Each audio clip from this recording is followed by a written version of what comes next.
नमस्कार दोस्तों, biology with Sandeep Tandon YouTube education platform में आपका हार्दिक स्वागत है और अभिनंदन है। हम ह्यूमन एम्ब्रियोलॉजी यानी मानव भ्रूण विज्ञान के विषय में अध्ययन कर रहे थे, जिसके अंतर्गत पिछले वीडियो में हमने निषेचन की क्रियाविधि के विषय में डिटेल से अध्ययन किया था। आज इस वीडियो में हम क्लीवेज यानी विदलन के विषय में डिटेल से अध्ययन करेंगे।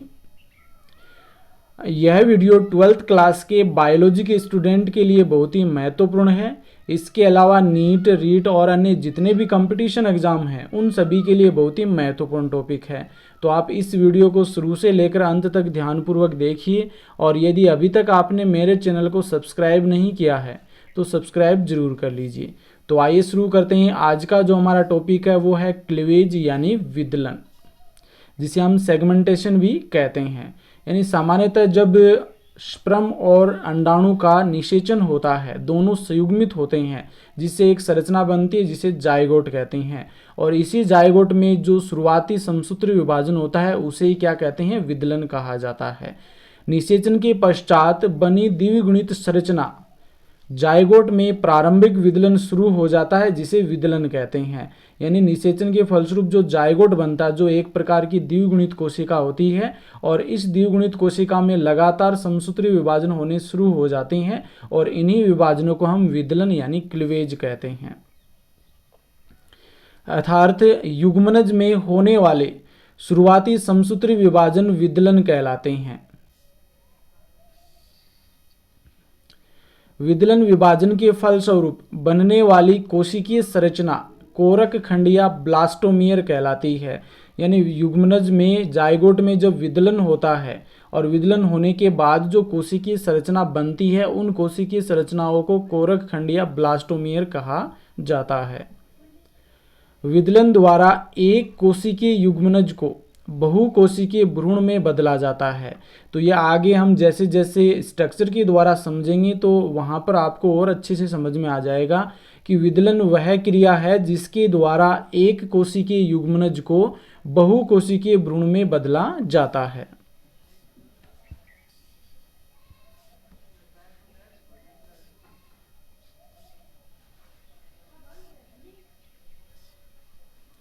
विदलन की क्रिया अंडवाहिनी में संपन्न होती है। वेरी वेरी इंपॉर्टेंट क्वेश्चन है। देखो, निषेचन की क्रिया भी अंडवाहिनी के एम्पुला वाले भाग में संपन्न होती है और विदलन की क्रिया भी अंडवाहिनी या फैलोपियन नलिका में संपन्न होती है।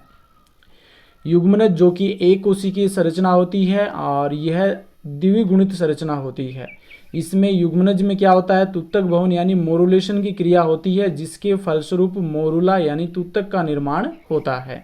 और इसके बाद में मोरुला में कोरक भवन यानी ब्लास्टुलेशन की क्रिया होती है और जिसके फलस्वरूप ब्लास्टोसिस्ट यानी ब्लास्टुला का निर्माण होता है। देखो, जो स्तनधारी के अलावा अन्य जितने भी प्राणी देखते हैं तो उनमें ब्लास्टुला का निर्माण होता है, लेकिन स्तनधारी यानी मेमल्स की हम बात करें तो उनमें ब्लास्टोसिस्ट या कोरक पुट्टी का निर्माण होता है।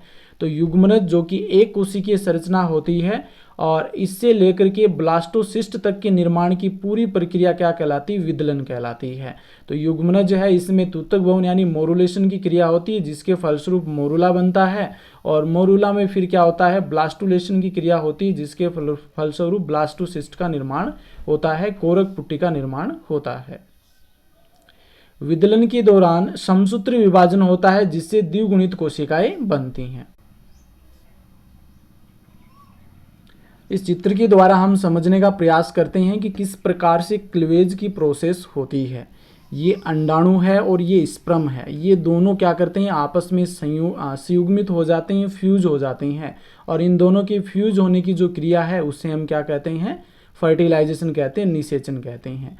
इसके बाद में क्या होता है, फर्टिलाइज होने के बाद में यहाँ पर जाइगोट का निर्माण होता है, यानी कि स्पर्म का न्यूक्लियस और oocyte का न्यूक्लियस मिलकर के जाइगोट का निर्माण कर लेते हैं, जो कि एक द्विगुणित संरचना होती है।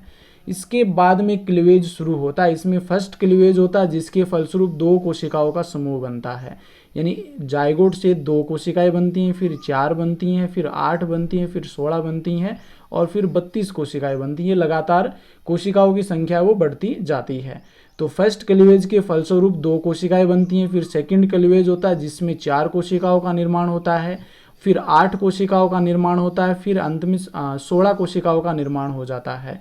तो 8 से 16 कोशिकाओं की जो संरचना होती है उसे मोरुला कहते हैं, तूतक कहते हैं। और इसके बाद में इसमें जो मोरुला है इसमें ब्लास्टुलेशन की क्रिया होती है। ब्लास्टुलेशन की क्रिया के फलस्वरूप यहाँ पर ब्लास्टोसिस्ट का निर्माण होता है और ब्लास्टोसिस्ट आगे जाकर के गर्भाशय में पहुँच करके एंडोमेट्रियम में धंस जाता है और इम्प्लांटेशन की क्रिया संपन्न होती है। तो यानी जो जायगोट बनता है उस जायगोट में समसूत्री विभाजन शुरू हो जाते हैं जिन्हें क्लीवेज यानी विदलन कहते हैं। फर्स्ट क्लीवेज के फलस्वरूप 2 कोशिकाएं बनती हैं, फिर सेकंड क्लीवेज के फलस्वरूप 4 कोशिकाएं बनती हैं, 4 से फिर 8 बनती हैं और 8 से 16 बन जाती हैं। 16 या 8 कोशिकाओं का जो समूह होता है उसे मोरुला कहते हैं, तूतक कहते हैं। इसमें ब्लास्टुलेशन की क्रिया होती है जिसके फलस्वरूप ब्लास्टोसिस्ट का निर्माण होता है।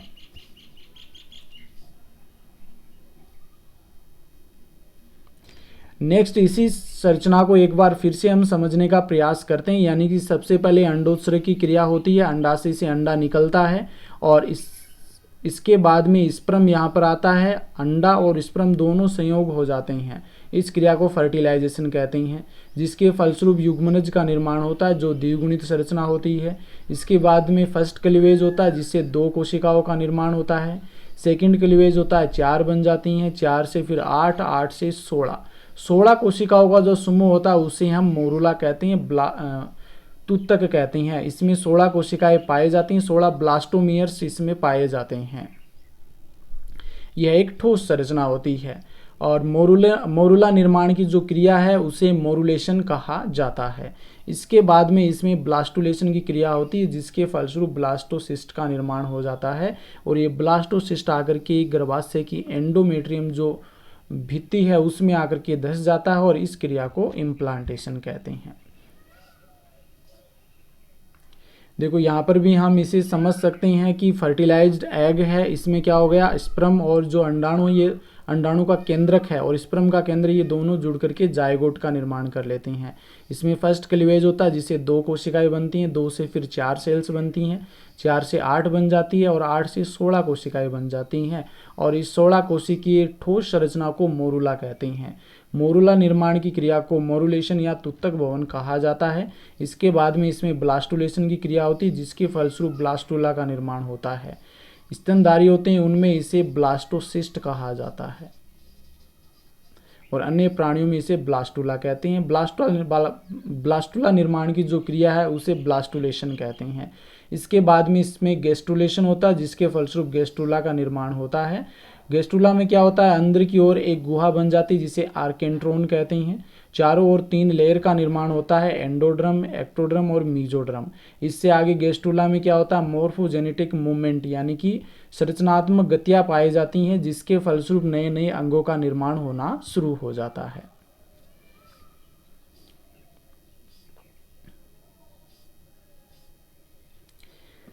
नेक्स्ट इसे ही हम क्या करते हैं, थ्योरेटिकल रूप से समझने का प्रयास करते हैं। क्लीवेज के दौरान बनने वाले ब्लास्टोमियर्स का आकार निरंतर घटता रहता है लेकिन ब्लास्टोमियर्स की संख्या बढ़ती रहती है। यानी कि जब क्लीवेज की प्रोसेस होती है तो उस समय ब्लास्टोमियर्स का आकार है वो तो घटता जाता है लेकिन ब्लास्टोमियर्स की संख्या वो बढ़ती जाती है और युग्मनज का आकार जैसा था वैसा का वैसा बना रहता है। देखो यहाँ पर मान लीजिए ये युग्मनज होता है और इसमें क्या हो गए, ब्लास्टोमियर 2 बन गए। यहाँ पर ये ब्लास्टोमियर है, इनका आकार है वो आकार है वो घटता जाता है लेकिन इनकी संख्या बढ़ती जाती है और जो युग्मनज होता है इसका आकार सेम बना रहता है।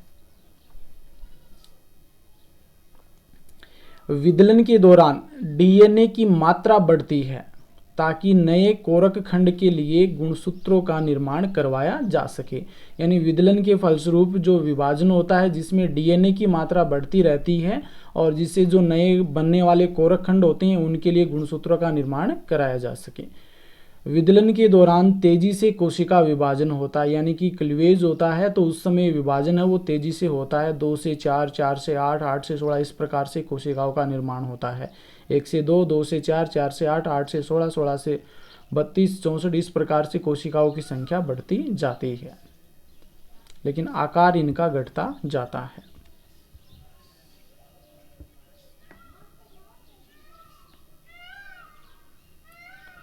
8 से 16 कोशिकीय अवस्था जिसमें कोशिकाओं की व्यवस्था शहतूत के फल में व्यवस्थित छोटे छोटे पुष्पों के समान पाई जाती है। तो वेरी वेरी इंपॉर्टेंट है ये।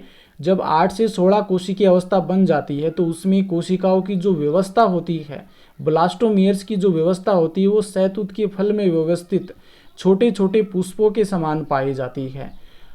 चूंकि शहतूत का वानस्पतिक नाम मोरस अल्वा होता है और इसलिए इस ठोस अवस्था को मोरुला कहा जाता है, तुतक कहा जाता है। ये आपको ध्यान में रखना है कि इस अवस्था को मोरुला किस कारण से कहते हैं, क्योंकि वानस्पतिक नाम है शहतूत का मोरस अल्वा होता है, उसी आधार पर इसका नाम मोरुला कहा गया। तुतक निर्माण तक की क्रिया पूर्ण होने तक जोना पेलिसुडा आवरण बना रहता है, यानी तुतक निर्माण होने तक इसके चारों ओर जो आवरण होता है जोना पेलिसुडा वो बना रहता है। जैसे ही ब्लास्टोसिस्ट का निर्माण होता है, ये जोना पेलिसुडा आवरण है वो नष्ट हो जाता है या बाहर आ जाता है, जो भ्रूण को गर्भाशय के अलावा अन्यतर रोपण से बचाती। वेरी वेरी इंपॉर्टेंट क्वेश्चन है। कई बार ऐसा क्वेश्चन भी पूछ लिया जाता है कि जब मोरुला अवस्था में जब भ्रूण होता है तो इस अवस्था में गर्भाशय के अलावा अन्य स्थानों पर रोपण यानी इम्प्लांटेशन की क्रिया से कौन सी झिल्ली या कौन सा आवरण बचाता है, तो यहाँ पर कौन सा हो जाएगा, जोना पेलिसुडा, जो कि तुतक निर्माण तक की क्रिया तक इसमें बना रहता है। तुतक निर्माण की क्रिया यानी मोरुला के निर्माण की क्रिया तुतक भवन या मोरुलेशन कहलाती है। आगे देखो, जो समसूत्री विभाजन होता है इसमें एक तो सामान्य समसूत्री विभाजन होता है और एक विदलन के समय जो समसूत्री विभाजन होता है, इनमें डिफरेंस क्या होता है, कई बार यहाँ से भी क्वेश्चन पूछ लिया जाता है।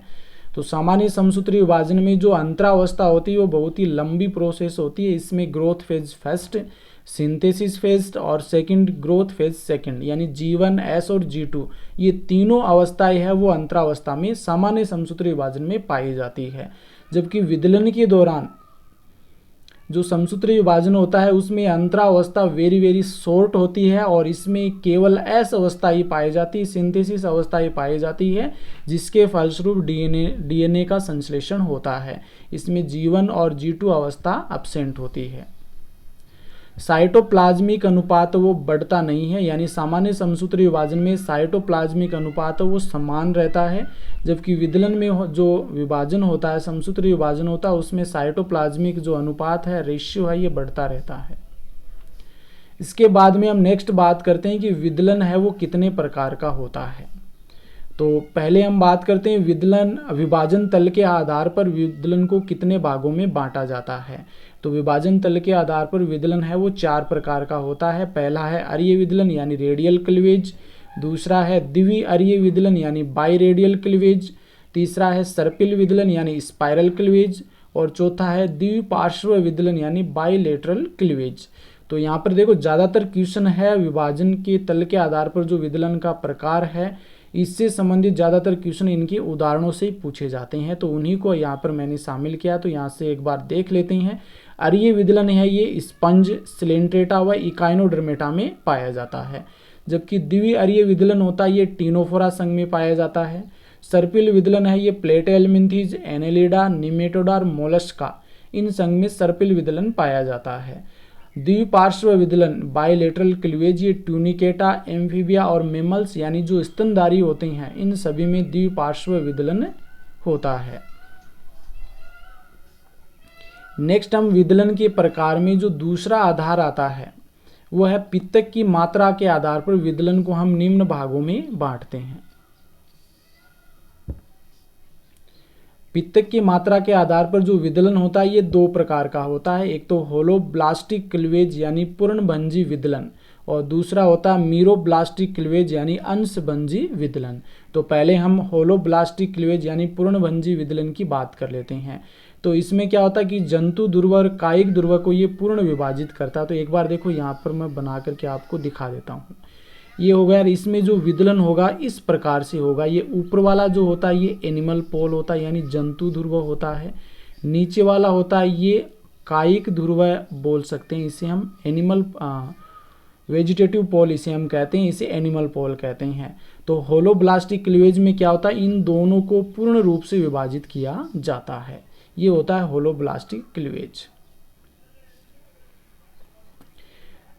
किसमें पाया जाता है, वेरी वेरी इंपॉर्टेंट है। इसके उदाहरण कई बार पूछ ले जाते हैं। अपीत की अंडे सूक्ष्म पीत की व मध्य पीत की अंडों में पाया जाता है। जिनमें अपीत की अंडा पाया जाता है, यानी जिनमें पित्तक की मात्रा 0 होती है, बिल्कुल भी नहीं पाई जाती, उन्हें हम अपीत के अंडे कहते हैं। सूक्ष्म पीत के अंडे हैं, मध्य पीत के अंडे हैं, इन सभी में पूर्णभंजी विदलन पाया जाता है।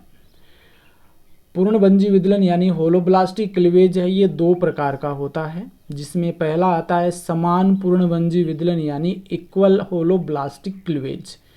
तो इसमें जो कोरक खंड बनते हैं वो समान आकृति के होते हैं, यानी समान पूर्णभंजी विदलन में कोरक खंड है वो समान आकृति के बनते हैं। और इसके उदाहरण हो जाएंगे एम्फीऑक्सस, और जितने भी स्तनधारी होते हैं उन सभी में समान पूर्णभंजी विदलन पाया जाता है। तो वेरी वेरी इंपॉर्टेंट है, यहाँ से क्वेश्चन कई बार पूछ लिया जाता है कि स्तनधारी में किस प्रकार का विदलन पाया जाता है।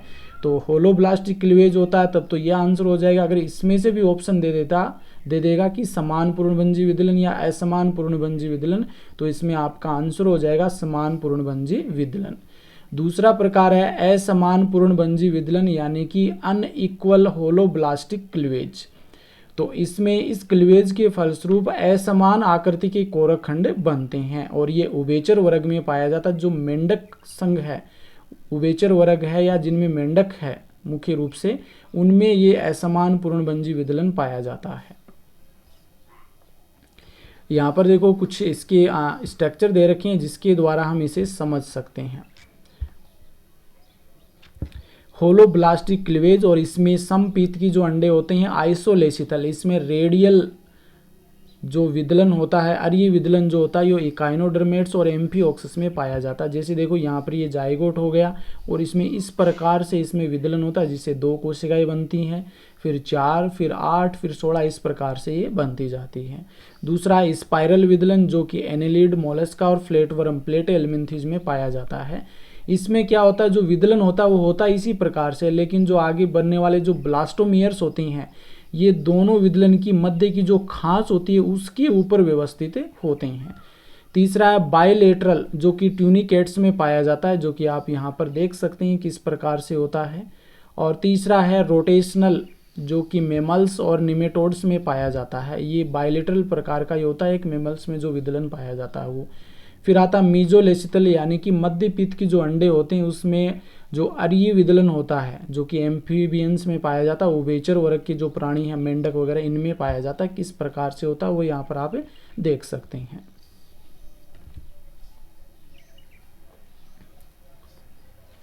इसके बाद में हम नेक्स्ट बात करते हैं कि जो दूसरा प्रकार आता है पित्तक की मात्रा के आधार पर जो विदलन का दूसरा प्रकार है उसके विषय में देखते हैं। मीरोब्लास्टिक क्लीवेज यानी कि अंशभंजी क्लीवेज जिसे हम कहते हैं। इसकी बात करें तो जो अंडा होता है उस अंडे का वह भाग जिसमें पित्तक नहीं पाया जाता उस भाग में यह क्लीवेज होता है, यानी अंडे के उस अंश में विदलन होता है जिसमें पित्तक नहीं पाया जाता है।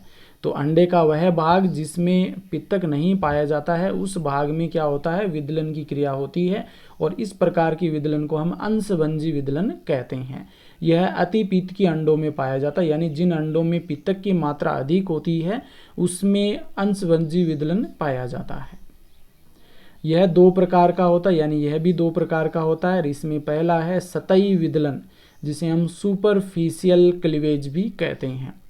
केंद्रपीत के अंडों में यह पाया जाता है, और केंद्रपीत के अंडे होते हैं ये कीट वर्ग में पाए जाते हैं।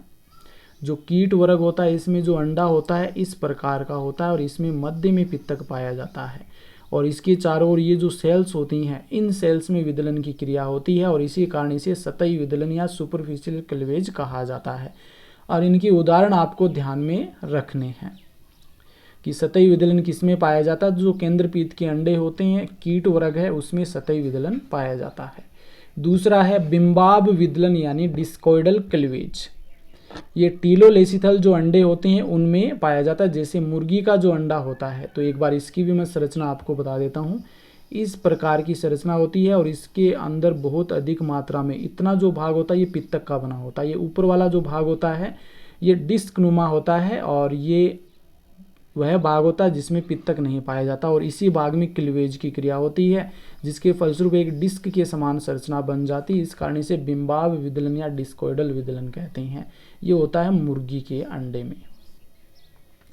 तो यहाँ पर इनकी संरचना हम देख सकते हैं मीरोब्लास्टिक क्लीवेज की। तो टीलोलेसिथल जो अंडे होते हैं सिफेलोपोड्स मोलस्क हैं, इसमें इस प्रकार से विदलन देखने को मिलते हैं।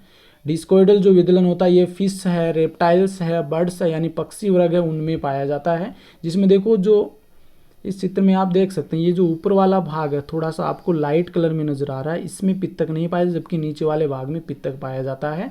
और इसी भाग में विदलन की क्रिया होती है, जिसके ऊपर 2 कोशिका यहाँ पर 4 बन गई, फिर ये आगे 8 बनती है, 16 बनती है, तो एक डिस्क के रूप में व्यवस्थित होती है। इस कारण इसे डिस्कोइडल क्लीवेज भी कहते हैं। और ये किस में पाया जाता है? तो फिश, रेप्टाइल्स और बर्ड्स में देखने को मिलता है।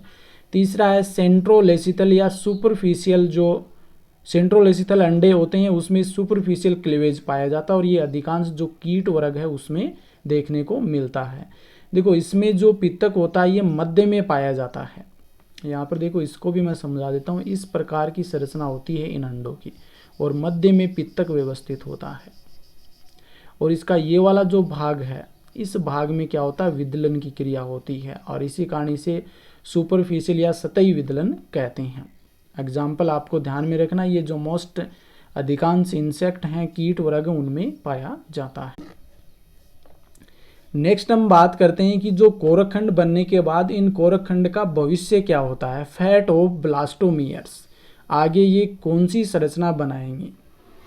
तो इसके आधार पर इसे हम 2 भागों में बांटते हैं। पहला है अनिर्धारित विदलन या इनडिटरमिनेट क्लीवेज। तो ऐसा क्लीवेज जिसमें क्या होता है कि कोरक खंड का भविष्य पहले से निर्धारित नहीं होता है। यानी अनिर्धारित विदलन में कोरक खंड का भविष्य पहले से निर्धारित नहीं होता, ये नहीं पता होता, ये अनुमान नहीं लगाया जा सकता है कि इन ब्लास्टोमियर से आगे कौन सी संरचना का निर्माण होना है। और ये विदलन पाया जाता है इकाइनोडर्मेटा व कोर्डेटा संघ के जो प्राणी हैं, हम कोर्डेटा में आते हैं, तो हमारे अंदर भी यही होता है, अनिर्धारित विदलन होता है। उदाहरण आपको ध्यान में रखने की, अनिर्धारित विदलन किन में होता है? इकाइनोडर्मेटा व कोर्डेटा में। नेक्स्ट है निर्धारित विदलन या जिसे डिटरमिनेट क्लीवेज कहा जाता है। कोरक खंडों का भविष्य पहले से निर्धारित होता है, यानी कि निर्धारित विदलन में क्या होता है, जो कोरक खंड होते हैं इनका भविष्य पहले से निर्धारित होता है कि कौन से कोरक खंड से किसका निर्माण होना है, ये पहले से निर्धारित होता है। और इसके उदाहरण हो जाएंगे एनिलेडा, मोलस्का, निमेटोडा, ये हैं निर्धारित विदलन के उदाहरण। तो दोनों में देखो सामान्य से डिफरेंस सीधा ये कि अनिर्धारित विदलन में क्या होता है, पहले से निर्धारित नहीं किया जा सकता, निर्धारित विदलन में पहले से निर्धारित होता है। अनिर्धारित विदलन के उदाहरण आपको ध्यान में रखने हैं, इकाइनोडर्मेटा व कोर्डेटा। निर्धारित विदलन में एनिलेडा, मोलस्का, निमेटोडा आते हैं। तो ये जो पूरी प्रोसेस है इसको एक बार मैंने हाथ से एक स्ट्रक्चर के द्वारा आपको समझाने का प्रयास किया, तो एक बार यहाँ पर इसे भी देख लेते हैं। देखो जब न्यूक्लियस यहाँ पर है, ये किसकी संरचना है? जाइगोट की संरचना है, और इसके चारों ओर जोना पेलिसुडा उपस्थित है। इसमें फर्स्ट क्लीवेज होता है, फर्स्ट माइटोसिस होता है, जिसके फलस्वरूप 2 सेल्स बनती हैं। 2 सेल्स बनती हैं, यानी कि 2 कोशिकीय द्विकोशिकीय कोरकखंड हो गया ये। इसके बाद में इसमें सेकंड क्लीवेज होता है, जिसके फलस्वरूप 4 कोशिकाएं बनती हैं। यहाँ पर भी जोना पेलिसुडा बनी रहती है। फिर थर्ड क्लीवेज होता है, तीसरा माइटोसिस होता है, जिसके फलस्वरूप है, यानी यहाँ पर 4 है तो यहाँ पर कितनी 8 कोशिकाएं बन जाती हैं। और फिर होता है फोर्थ क्लीवेज, जिसके फलस्वरूप 16 कोशिकाओं का समूह बन जाता है। तो 8 या जो 16 कोशिकाओं का समूह है, इसे ही हम क्या कहते हैं? मोरुला कहते हैं। ये 8 कोशिका है, यहाँ पर 16 कोशिका, 8 या 16 कोशिकाओं का जो समूह होता है इसे ही मोरुला या तुतक कहा जाता है। और इसके बाद में क्या होता है, इसमें ब्लास्टुलेशन की क्रिया होती है, जिसके फलस्वरूप इसमें जोना पेलिसुडा तो क्या हो जाती है? नष्ट हो जाती है, और विदलन लगातार जारी रहता है, जिसके फलस्वरूप ब्लास्टोसिस्ट या कोरक पुट्टी का निर्माण होता है। ह्यूमंस की बात करें तो ह्यूमंस में इसे हम क्या कहते हैं? कोरक पुट्टी कहते हैं, जबकि अन्य प्राणियों में इसे ब्लास्टुला कहा जाता है। इसमें कुछ सेल हैं, ये ऊपर की ओर व्यवस्थित हो जाती हैं, जिन्हें इनर सेल मास कहा जाता है। और जो बाहर की ओर व्यवस्थित सेल हैं, इन्हें पोस्ट कोरक या ट्रोफोब्लास्ट कोशिकाएं कहते हैं। और अंदर एक गुहा का निर्माण हो जाता है, जिसे ब्लास्टोसील या कोरक गुहा कहते हैं।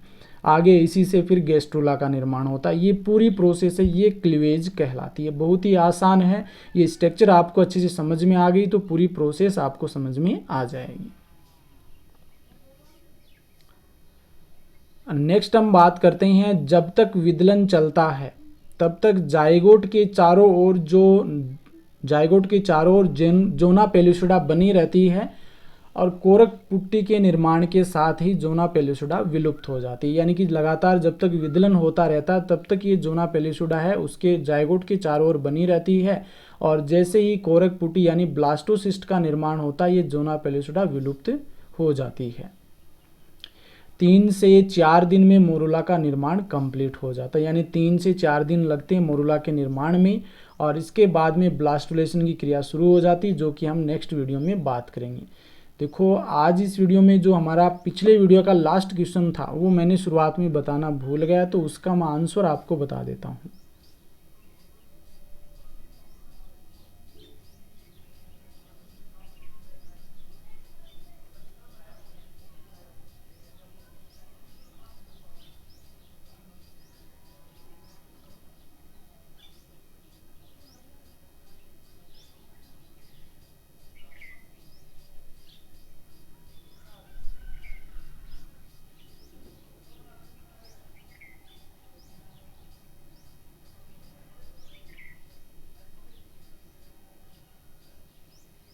ये है रहा हमारा लास्ट जो वीडियो में मैंने आपसे क्वेश्चन पूछा था वो, पॉलीस्पर्मी को रोकने का कार्य किसके द्वारा किया जाता है? तो ऑप्शन फर्स्ट है कोरोना रेडिएटा, सेकंड है ग्रेनुलोसा, थर्ड है निषेचन झिल्ली और फोर्थ है इनमें से कोई नहीं। तो यहाँ पर आपका जो राइट आंसर हो जाएगा ऑप्शन थर्ड हो जाएगा, यानी निषेचन झिल्ली जो होती है ये पॉलीस्पर्मी को रोकने का कार्य करती है। इस प्रकार से आज इस वीडियो में हमने क्लीवेज यानी विदलन के विषय में डिटेल से अध्ययन कर लिया है। यदि आपको ये वीडियो अच्छा लगा है तो लाइक कीजिए, अधिक से अधिक शेयर कीजिए, और यदि अभी तक आपने मेरे चैनल को सब्सक्राइब नहीं किया है तो सब्सक्राइब जरूर कर लीजिए। आज का आपके लिए क्वेश्चन है, 8 से 16 कोशिकीय अवस्था को क्या कहा जाता है? यानी जब जाइगोट में विभाजन के फलस्वरूप 8 से 16 कोशिकाएं बन जाती तो उस संरचना को क्या कहते हैं? ये आपके लिए क्वेश्चन है, और इसमें आपके लिए ऑप्शंस हैं, फर्स्ट है मोरुला, सेकंड है ब्लास्टुला, थर्ड है गैस्ट्रुला और फोर्थ है इनमें से कोई नहीं। आज के लिए इतना ही, धन्यवाद।